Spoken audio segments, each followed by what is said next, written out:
saya melihat ini tiga-tiganya ini Jawa Barat, Jawa Tengah, Jawa Timur, itu akan dominan Ganjar. Oh begitu ya. Ganjar Pranowo dan Mahfud MD. Kenapa? Dia orisinil.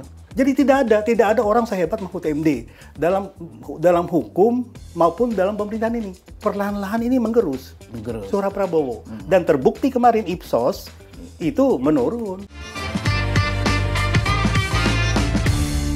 Salam jumpa kembali di program Horas Main TV. Pemirsa, kali ini kita akan membahas salah satu paslon presiden dan wakil presiden. Tentu calon ya, karena mereka belum diangkat jadi presiden. Nah, topik kita kali ini the power of Ganjar Pranowo dan Mahfud MD. Saya kira dua pasangan ini akan saling mengisi satu dengan yang lain. Karena itu, kali ini kita akan membahas dengan narasumber kita yang kita undang yang juga sangat sibuk sekali. Beliau adalah Dr. Rahman HI, dosen tetap Fakultas Komunikasi Universitas Mercu Buana. Untuk itu kita membahas. Selamat datang Bang Rahman. Ya, terima kasih Bang Emrus. Saya kira sudah lama kita tak berjumpa. Sewaktu masih muda kita sahabat toh lama, tapi usia sudah semakin bertambah begini baru kali ini bertemu padahal sama-sama di Jakarta.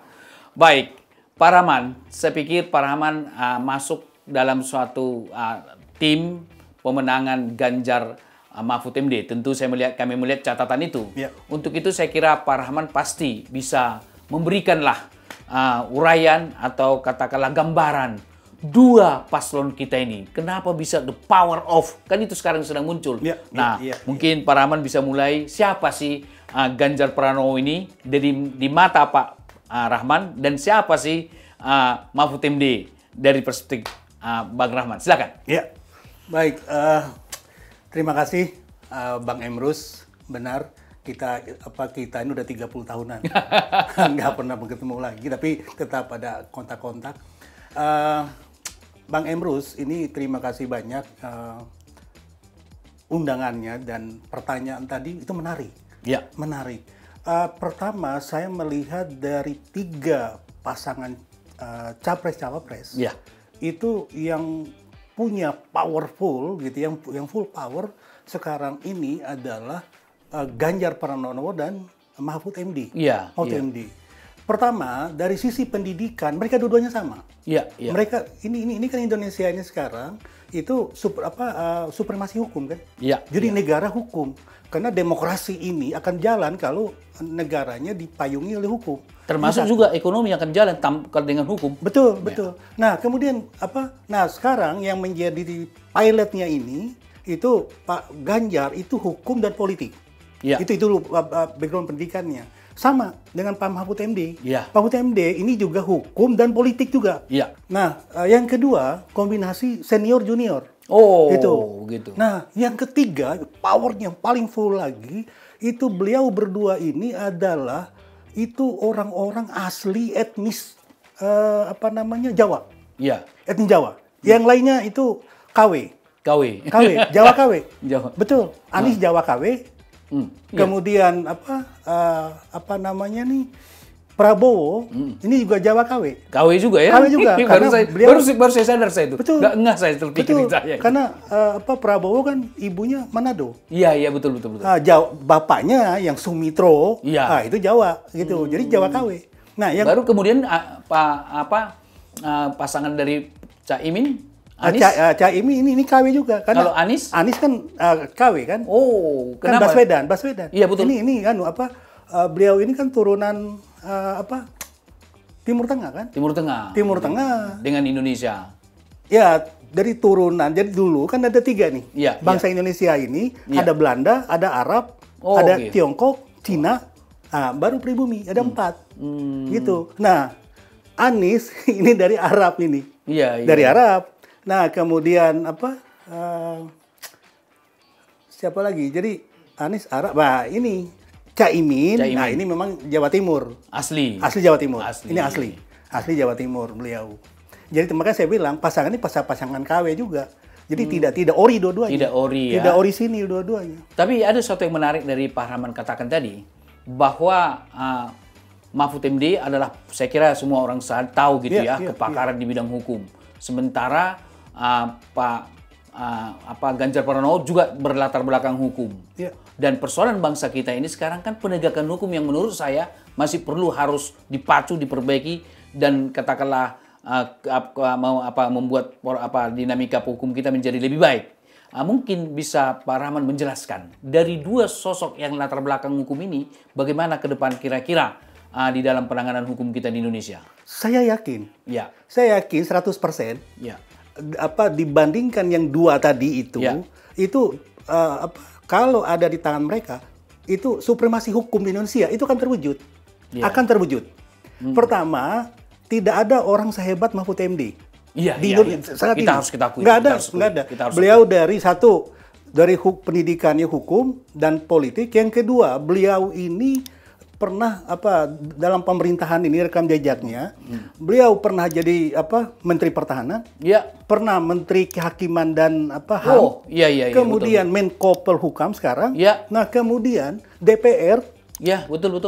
itu komisi politik. Iya. Dan komisi 1. Iya. Jadi Baru Ketua Mahkamah Konstitusi. Ya, Ketua Mahkamah Konstitusi. Jadi tidak ada orang sehebat Mahfud MD dalam hukum maupun dalam pemerintahan ini. Yang kedua, Ganjar. Ya, silakan. Ya. Ganjar ini itu 2 periode di DPR, di legislatif. Ya. Di pemerintahan 2 periode, nggak ada juga sehebat ini, nggak ada. Anies tidak begitu. Anies di pemerintahan iya, menteri dan gubernur. Tidak pernah di DPR dia. Saya baca tentang biografi Bang Rahman, Ya. itu doktor di bidang politik, begitu Ya. ya, kalaupun Ya, saya ya. salah bisa diralat. Betul. Nah, dengan pengetahuan katakanlah bidang politik ini, bisa nggak Pak Rahman menjelaskan kepada pemirsa Main TV kira-kira kompetensi politik daripada dua kandidat ini? Kuat. Ya. Jadi dua-duanya ini Pak Ganjar Ya. itu S2 Ilmu Politik UI. Iya, betul. Itu satu. Yang kedua sama ini. Mahfud MD juga itu magister ilmu politik juga. Iya. Ilmu politik juga. Jadi saya melihat itu dari sisi itu. Dari sisi hukum itu Ganjar hukum UGM. Nah, kemudian ini Mahfud MD hukum S1 dan S3. Jadi kedua ini pasangan yang kalau botol sama tutup itu klop. Ini link and match ini. Tapi ada yang mengatakan begini, Itu. dua pasangan ini adalah paket lengkap. Ya. Katanya, bagaimana pandangan? Saya setuju. Paket lengkap ya? Tidak ada. Jadi dari segi pendidikan, dari segi rekam jejak, dari segi etnis. Etnis, Bang. Ini ada hasilnya terakhir kemarin. Hasil riset dari survei. Iya. Dari Ipsos. Iya. Ipsos itu lembaga survei internasional Iya. yang ada di Perancis Iya. yang mensurvei di seluruh dunia. Iya. Hasilnya kemarin setelah Prabowo resmi berpasangan dengan Gibran Raka Buming. Iya, betul ya. Raka itu dia menang.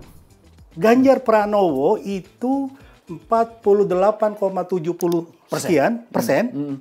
Kemudian Prabowo 41,60 sekian. Tapi sudah dipasangkan dengan Gibran gitu Sudah. ya? Ini dalam simulasi seperti itu dia menang. Artinya secara quality mereka pada leading gitu ya. Leading. Ganjar sama sama Mahfud MD. Betul. Tapi secara kuantitatif juga atau elektabilitas atau Ya. persepsi publik tetap leading. Leading. Jadi leading plus leading. Betul. Jadi sudah mulai sekarang Nah, yang kedua saya melihat, Ya. jadi yang kedua survei indikator. Ya, silakan. Indikator Menarik dari ini. 10 provinsi, 10 provinsi terbesar di Indonesia ini itu kan menguasai 199 juta. Iya. Dari 200 kita ini kan 276 juta penduduk. 199 juta itu kan ada di 10 ini. Iya. 10. Nah, itu menang. Jadi Ganjar itu di atas Prabowo. Gitu. Ganjar nomor 1, yang nomor 2 Prabowo, nomor 3 Anies lah.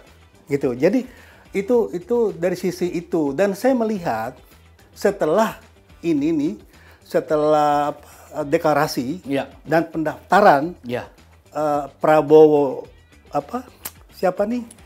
Gibran ya. Gibran Raka Buming Raka itu Ganjar dan Mahfud akan terus naik.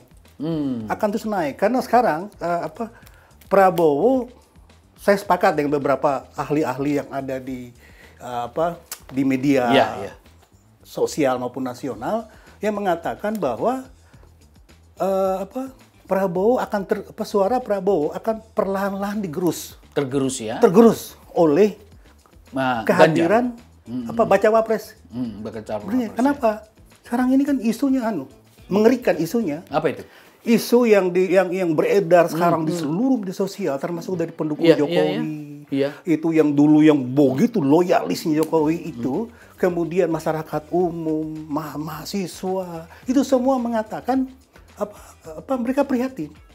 Prihatin dengan sikapnya ya keluarga Jokowi lah. Iya, Keluarga iya. Jokowi. Khususnya Gibran Iya, gitu ya. iya, khususnya Gibran. Karena Pak Jokowi belum secara definitif Betul, menyatakan. betul, Iya, iya. betul. Jadi ini mereka mengatakan ini malin kundang. Ini Iya, iya, muncul itu berkhianat. maling kundang ya, betul. Ini Panababan.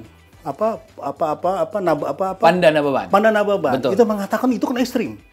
Itu beliau mengatakan ini ya bocah ingusan gitu kan. Gitu. Jadi mengerikan, Bang. Mengerikan, Jadi, gitu. saya melihat ini itu akan perlahan-lahan ini menggerus Menggerus. suara Prabowo. Dan terbukti kemarin Ipsos itu menurun. Menurun, ya. Ipsos itu Ganjar. Sedikit kita bergeser dulu kepada curug suara gitu Iya, ya. iya, iya. Di Jawa. Kan ada 3 besar lumbung suara di Indonesia. Atau kalaupun kita sebut 4 lah Iya, bersama iya. Jakarta. Jawa Barat, Jawa Timur, Jawa Tengah, dan anggaplah ikut Jakarta. Ya, Kira-kira Jakarta. bagaimana menurut analisis Pak Rahman sebagai pakar juga di Iya, bidang iya. politik, Iya, iya, iya. bagaimana perebutan suara di sini nanti dari 3 kandidat ini? Pertama saya pendekatannya ke etnis. Iya. Etnis. Jadi capres cawapres orisinil Iya. Jawa. Jawa ini, Mbak, itu Jawa Barat ada 49 juta. Jawa Timur itu 41 juta. Iya. Jawa Tengah 37, kalau ditambah Jogja 3, sekian juta. Jadi sama juga 41 jutaan. Tambah DKI 10, Banten 12. Betul. 12. Nah,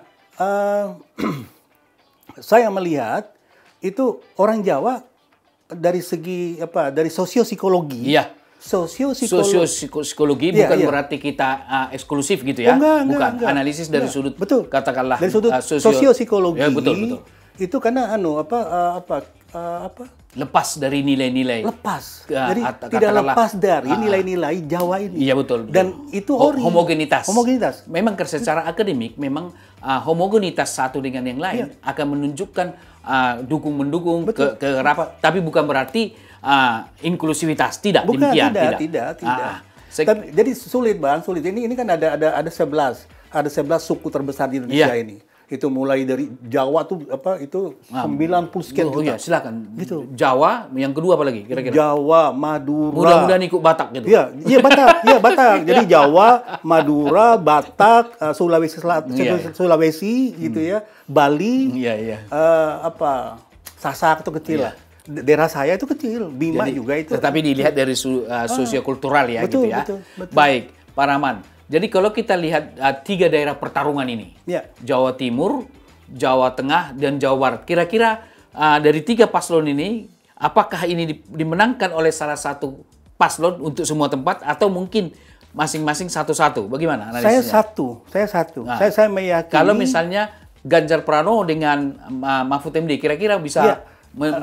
meraup suara di 3 daerah ini di mana? Saya melihat ini tiga-tiganya ini Jawa Barat, Jawa Tengah, Jawa Timur, Iya. itu akan dominan Ganjar. Oh, begitu ya? Ganjar Pranowo dan Mahfud MD. Kenapa? Dia orisinil. Oh, Dia orisinil itu oke, satu. oke. Itu analisisnya. Jadi itu analisisnya. Jadi Jawa Tengah. Orisinil tanda kutip Iya, ya? iya, satu. Yang kedua Jawa Tengah itu bukan dilihat Ganjarnya saja, tapi PDI-nya. Kandang Banten. Kandang Banteng. Jadi dari Tapi kan ada Gibran di sana, Jawa Tengah juga. Jadi sekarang nih Bang, Iya, gini Bang. iya. Jadi yang di Jawa Tengah ini Iya. itu menangnya mereka semua itu bukan karena orangnya. Jadi Ganjar 2 kali. Iya, Jadi betul. gubernur. Iya. Bukan karena Ganjar, tapi karena PDI. Oh. Begitu Mega turun ke sana, selesai sudah habis. Pemilu sudah selesai di daerah. Habis daerah, habis. Nggak ada. Jadi Jawa Timur itu bukan karena capresnya juga. Itu partainya, karena itu kan tapal kuda. Iya, Tapal kuda. Jadi saya melihat di situ Jawa Barat nggak ada calon. Tidak ada orang Jawa Barat. Baik. Jadi Karena Ridwan Kamil nggak maju gitu kan? Nggak maju. Jadi kompetisi bisa tidak begitu jauh lah. Kompetisi. Jadi di situ nanti saya lihat kompetisinya kan akan masuk, gitu. Dan itu satu. Yang kedua, yang gini Bang, kemudian ada hal lain Bang, itu proses. Jadi processing komunikasi politik. Apa itu? Iya, silakan menarik. Si Anu ini Ganjar dan Mahfud MD itu sifatnya heuristic processing Bang. Itu jadi mereka pesan-pesan komunikasi politiknya itu mudah, gampang dicerna oleh masyarakat bawah. Kalau begitu boleh jadi ini kita analisis dulu dari sudut unsur-unsur komunikasi politik. Betul. Ya kan? Betul. Mungkin Pak Rahman bisa menjelaskan dari sudut komunikator, dari sudut katakanlah pesan, dari sudut katakanlah kedekatan dengan masyarakat. Silakan Pak Rahman. Dari sudut komunikator. Iya. Pertama dari sudut komunikator untuk Ganjar Mahfud MD. Iya. Pertama tadi itu orisinil. Ini orang Jawa. Iya, satu. Orang Jawa. Jadi sosiopsikologi, sosiokultural, itu semua mereka udah langsung tune in. Iya. Jadi dialek, kata, kalimat, diksi-diksi yang dia nyampaikan itu nyambung sudah. Nyambung. Belum lagi familiaritas. Iya. Madura itu nggak ada cerita. Mau iya. dimanapun Madura, itu ada semacam dulu joke itu gubernur Jawa Timur itu Muhammad Nur, gitu. Yang lain itu pengganti Muhammad Nur semua. Gitu. Artinya apa itu? Artinya, jadi orang Madura itu yang jadi gubernur di situ. Loyalitas mereka nggak habis. Sekarang tokoh sentralnya orang Madura sekarang adalah si Mahfud MD. Gitu. Dan itu dari suku. Nah, kedua, kelebihan Mahfud MD kan tidak ada orang sehebat Mahfud MD. Oh iya, kalau itu kita dalam akui. Idealisme, dalam keberanian, dalam kapasitas, intelektual, kemampuan debat. Dan aura dia menguasai DPR kok. Betul. Mana Komisi 2 kan begitu? Nggak ada. Kemarin ketika itu sebelum Mahfud MD datang kan DPR itu teriak-teriak gitu kan. Begitu datang Mahfud MD itu ciut itu. Dia ungkap itu 340 sekian triliun Iya betul. Penyimpangan keuangan di negara ini kan hanya dia yang berani. Ya persoalan penyelesaiannya kita masuk dulu katakanlah Pulau Jawa ke Nusa Tenggara Barat di Kampung Halaman Abang. Bagaimana analisisnya di sana? Kampung Halaman Abang dan optimis. Abang juga dapil dari sana. Iya, saya optimis. Kalau di NTB itu saya optimis Ganjar dan udah terbukti tempo hari kehadiran beliau di sana itu dihadiri oleh massa yang luar biasa. Betul. Belum ada yang lain seperti itu. Yang kedua, Mahfud MD. Ya. Itu dia punya kesamaan dengan TGB. Iya. TGB ini Nahdlatul Wathon. Oh, apa artinya itu? Dari Nahdlatul Wathon ini dulu di awal-awal kemerdekaan itu berdiri ormas, ada NU, itu Jawa. Di NTB namanya Nahdlatul Wathon. Oh, tapi tetap basisnya NU. NU, Nahdlatul jadi NU. Dan tokoh sentralnya itu Tuan Guru. Oh, oke. Tuan Guru, yang gubernur dulu ya. Bapaknya Pak TGB. Bapaknya TGB.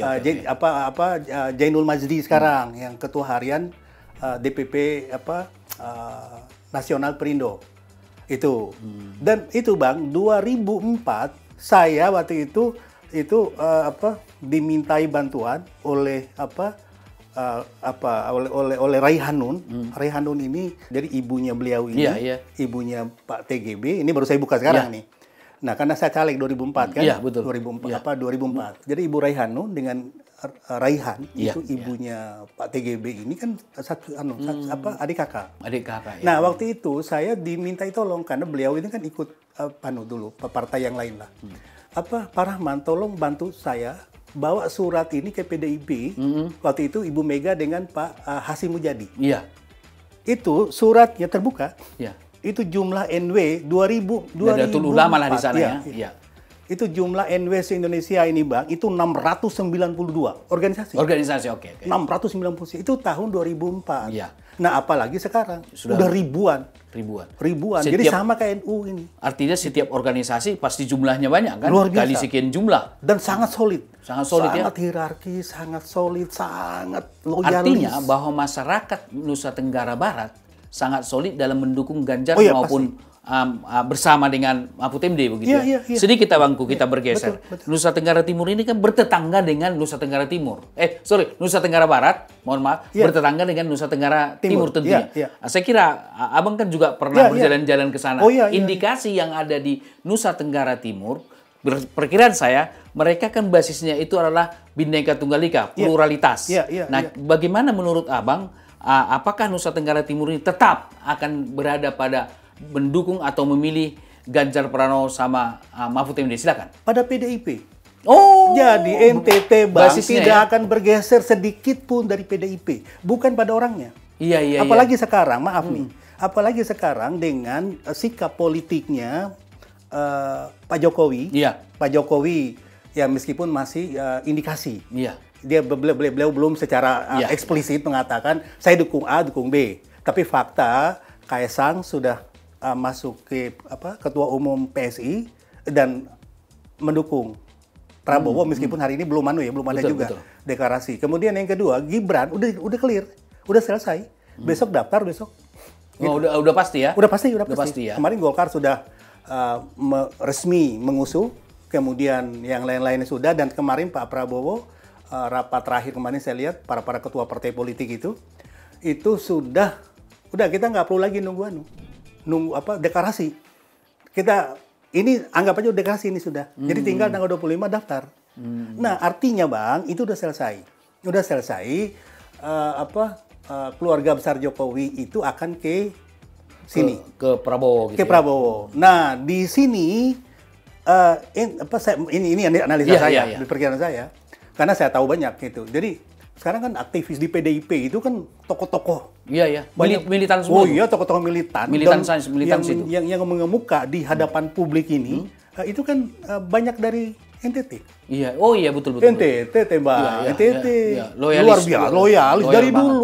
Dari dulu. Berarti dengan demikian, kalau kita coba berangkat dari analisis Abang tadi, berarti ada dua faktor kemenangan daripada Ganjar sama Mahfud MD, dan juga the power of PDI Perjuangan. Ya. Artinya apa? Kombinasi dari dua ini. Dari dua sosok paslon ini kan powerful. Sebagaimana kita katakan lagi sebagai pasangan lengkap. Kan? Paket lengkap lah. Betul, ya. Ditambah the power of PDI Perjuangan. Ya. Yang ada yang sangat katakanlah militan. Ya. Yang sangat solid. Ya. Artinya bahwa kombinasi dari dua ini saya pikir hampir bisa kita prediksi bahwa yang menang itu nanti adalah Ganjar Pranowo sama Mahfud MD. Bagaimana pandangan Abang ditambah tentang lagi itu? gini Bang, oke tadi dua.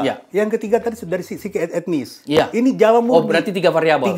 Tiga variabel. Yang keempat Bang, itu Timur. Timur ini ini diwakili oleh, kalau dulu kan Yusuf Kala gitu kan. Sekarang saya melihat itu ke NTB, ke Pak TGB. TGB. Iya. Tuan Guru Bajang ya. Tuan Guru Bajang. Jadi itu menjadi katakanlah sosok tokoh yang Timur ya sekarang ya sudah bergeser ke TGB ya. Iya, TGB.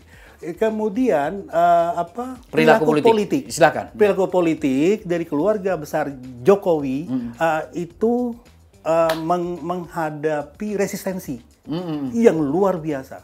Yang luar biasa, Bos. Jadi kalau besok itu dari kalau yang lain bisa menang, kalau Anies saya tidak yakin menang. Tidak yakin menang. Ini benar ini. Maaf. Kenapa sampai begitu kesimpulannya? Betul, karena gini, sebelum kita lagi masuk ke ke Prabowo, kenapa tidak yakin menang? Anies itu orang pintar, Pak. Oh. Jadi orang pintar harus didorong dong. Itu sekarang kan dari semua ini saingannya kan cuma Pak Mahfud MD. Iya, betul. Anies. Iya. Gitu. Nah, tapi beliau kan wakil. Nah, ini beliau ini orang pintar, itu jadi middle up. Iya, middle up. Paham. Jadi tidak mengakar. Kalau dalam konteks sosiopsikologi, itu elitis. Pesan-pesan politiknya sangat sistematik. Iya. Systematic processing, Bang. Iya. Jadi main data, main logika, main filosofi. Nah, orang-orang yang middle down, nggak nyampe. Nggak bisa menyerap gitu ya? Nggak bisa menyerap, sehingga akhirnya orang middle down ini bilang, ini orang pintar ngomong, hebat. Karena nggak bisa menangkap. Nggak bisa nangkap. Tapi untuk middle up, iya. Artinya tidak membumi dia. Tidak membumi. Padahal pemilih terbanyak kita adalah betul. Di middle down, gitu ya, dari menengah ke bawah. Sekarang pendidikan kita rata-rata itu Ya. baru 8,6 bulan. 8 tahun 6 bulan. Artinya kelas 2 SMP. Masih kelas 2 SMP. Kelas 2 rata-rata. SMP. Gitu. Jadi ada bahkan kemarin ada juga ahli mengatakan itu 49% itu rata-rata SD. Tingkat pendidikan kita. Gitu. Jadi untuk menangkap Oh, ya, iya paham.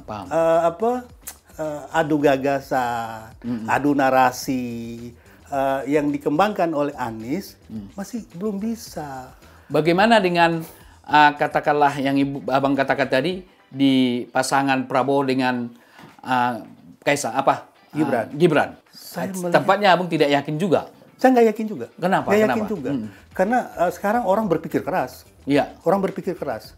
Nggak usah kita, Bang. Abang kemarin kalau cermati dari semiotikanya, Iya. itu pada saat habis Rapimnas, Iya. Golkar, lalu penyerahan, surat pernyataan pengusungan Iya. ke Gibran, Oleh Golkar. semua senyum. Tapi senyum kan dipaksa, Bang. Betul. Itu satu betul. saya lihat Semiotika, dari ya. semiotika. Satu. Nah, ya sudah, kita serahin. Gitu ya. Terus semua juga kaku, soalnya nggak ada yang senyum. Orang kan bahagia dong kalau udah Iya. begitu. Ini satu. Yang kedua, pada saat kemarin. Iya. Abang kalau lihat kemarin, begitu hasil rapat para ketua Iya. di Koalisi Indonesia Maju. Iya, koalisi Prabowo. Semiotika lagi, Bang. Ya, semiotika, ya. Jadi kita melihat bahwa semua nggak ada senyum-senyum tuh.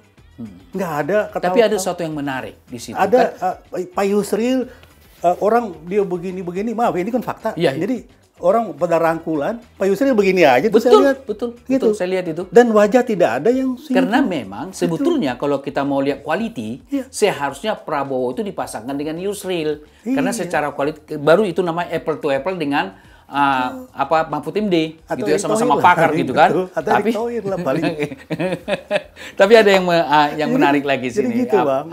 Pak Rahman gitu ya, dalam Iya, konteks di koalisi Prabowo. Iya, iya. Kan keputusan pimpinan atau munas atau apapun di Golkar kan membawa Airlangga Hartarto Iya. menjadi presiden dan menjadi Rakernas. atau paling tidak wakil presiden. Iya, Rakernas iya, kan iya, begitu. iya, iya. Nyatanya mereka membawa calon yang bukan dari partainya, Iya, yaitu Gibran. Iya, iya. Nah, bukankah itu bisa dimaknai bahwa Golkar dalam posisi yang terperangkap misalnya, bagaimana pandangannya? Jadi kalau saya kan dipaksakan iya. kan? Iya. Kalau saya lihat gini, Bang. Jadi saya lihat ini kan saya coba runut itu filosof-filosof dunia itu.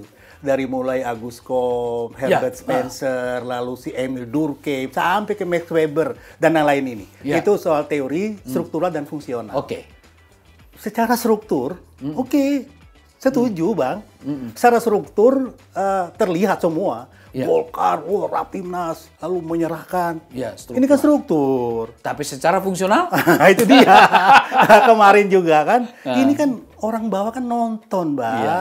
Ini wajah para petinggi-petinggi saya ini sumringah apa enggak? Ada apa di balik itu? Dramaturginya kita kan begitu. Betul. Ini ada Irving apa? Goffman ya. Kok pada diam-diam? Kok pada gitu ya? Nah, itu saya lihat. Jadi saya khawatir nanti itu ya strukturnya semua ada di Prabowo Gibran. Struktur. Oke. Nah, tapi fungsi semua lari. Jadi substansinya itu nggak ada. Nggak Nah, ada, sekarang ya. terbukti kan, Bang. Ada misalkan KIB. KIB ya. KIB apa tuh? KIB itu Koalisi? kuning. Ya. Koalisi itu apa? Itu kan dari fungsi. Indonesia kan? Bersatu. Bukan. Apa itu? Kuning, Oh, biru. KIB. KIB yang itu kan. Ya, itu kan ya. kayak Anies. Iya, betul. Nah, yang kedua sekarang juga ini kemarin fenomena yang di Sulawesi. Itu caleg Demokrat itu menurut Tamsil Lindrung itu jadi panitia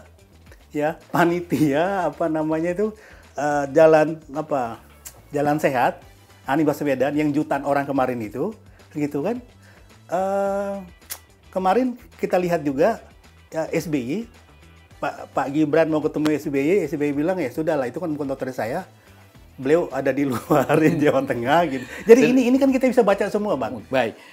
Kalau kita lihat dia koalisi Indonesia Maju ini kan gitu, di situ kan ada senior-senior partai. Ya. Tentu di Gerindra selain Prabowo pasti banyak yang senior kan. Ya, ya. Di Golkar, ya saya kira sangat luar biasa senior. Ya, ya. Kemudian di Demokrat ada SBY. Ya. Baru kemudian katakanlah PAN juga yang berpengalaman banyak. Masa mengajukan Gibran sebagai calon presiden yang bukan dari kader mereka. Untuk itu mungkin Pak Rahman bisa memberikan suatu sebagai closing statement di dalam mengakhiri pertemuan kita atau diskusi kita ini. Silakan. Ya, terima kasih Bang. Jadi saya berharap sama seluruh masyarakat Indonesia ini yang punya hak pilih besok, dan jangan ada yang golput, itu satu. Yang kedua, saya berharap dilihat betul capres cawapres yang akan kita pilih.